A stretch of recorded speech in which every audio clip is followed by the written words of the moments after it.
ধর্ষকদেরকেও সাজা দিতে পারে। তাই আমরা এমন একটা জায়গায় এসে পৌঁছেছি যেখানে আমাদের সমস্ত পচে গলে গেছে। তাই বলতে চাই যে আমার যে ভাইয়েরা আছে, যে ভাইয়েদের কাছ পর্যন্ত আমাদের এই বক্তব্য পৌঁছাচ্ছে, তাদের উদ্দেশ্যে বলতে চাই যে আপনারা কখনো আপনার ঘরের বোনকে কি আপনারা ওই চোখে দেখতে পারেন না? আপনারা তাহলে আমাদেরকে কি চোখে দেখবেন? আজকে আমরা দেখছি সিনেমায় আজকে যেভাবে নারীদেরকে উপস্থাপনা করা হচ্ছে, সেক্ষেত্রে ভোগ্যপণ্য বানানো হচ্ছে নারীদেরকে। তাই আমরা বলতে চাই নারীদেরকে ভোগ্যপণ্য বানানো থেকে বিরত রাখুন এবং নারীদেরকে পর্যাপ্ত পরিমাণ মর্যাদা দিয়ে মর্যাদা সহকারে একটা পরিবার যেন বড় করা হয় এবং একটা পুরুষ বা একটা ছেলে যাতে ওই নারীকে সম্মান করতে বাধ্য থাকে সেই ব্যবস্থা করুন। কারণ নারীরা হচ্ছে মায়ের জাত। তাই মায়ের জাতকে আপনার পর্যাপ্ত সম্মান যদি না দেন, ভবিষ্যতে আপনাদেরও সেই একই ঘটনা ঘটবে। তাই এই বলে শেষ করতে চাই। ধন্যবাদ সবাইকে।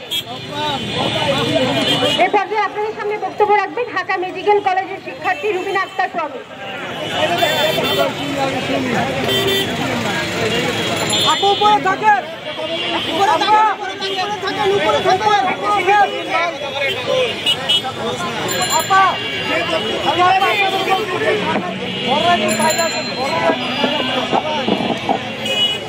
আসসালামু আলাইকুম। আজকে আমরা এখানে যারা জমায়েত হয়েছি তারা ধর্ষণের বিরুদ্ধে এই জমায়েতটা আয়োজন করেছি। গতকাল থেকে এর প্রতিবাদ হচ্ছে। আজকে সকালে ঢাকা মেডিকেল কলেজ থেকেও শিক্ষার্থীরা, চিকিৎসকরা এখানে এসেছিলেন ধর্ষণের প্রতিবাদ করতে। আমরা সবসময় এটা শুনে এসেছি ধর্ষণের টিপিক্যাল ভিকটিম যারা থাকে তারা টিনেজ বা হচ্ছে আর্লি এজে যারা থাকে। কিন্তু এখন আমি বলতে চাই একটা 3 বছরের বাচ্চাও সেফ না, একটা 63 বছরের মহিলাও সেফ না। আমি যেমন সেফ না, আমার একটা ছোট কাজিন যে কিনা এখন হয়তো হাঁটতে পারে না, সেও সেফ না। ইনফ্যাক্ট আমার মা, আমার দাদি, কেউ সেফ না। আজকে ফরেনসিক ল্যাব আমরা জানি যে রেপ ভিকটিমদের ক্ষেত্রে 92% আলামত 2 থেকে 3 বছর পর্যন্ত বডিতে থেকে যায়। কিন্তু এই 92% আলামত আমরা রিকভার করতে পারি না।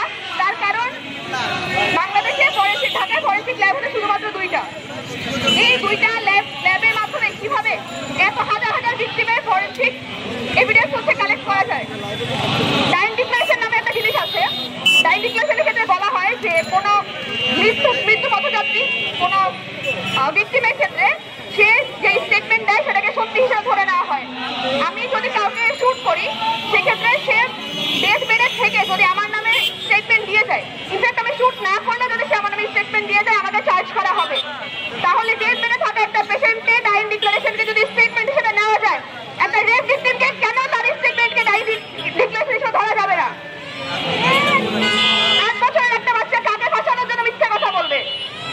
তার বাবা পাগল, তার মা বোন অসহায়, কিন্তু এখনো কেন তার রেপ ভিকটিমকে ধরা হয়েছে আমি মানি, কিন্তু সেটার বিচার কার্যকর হতে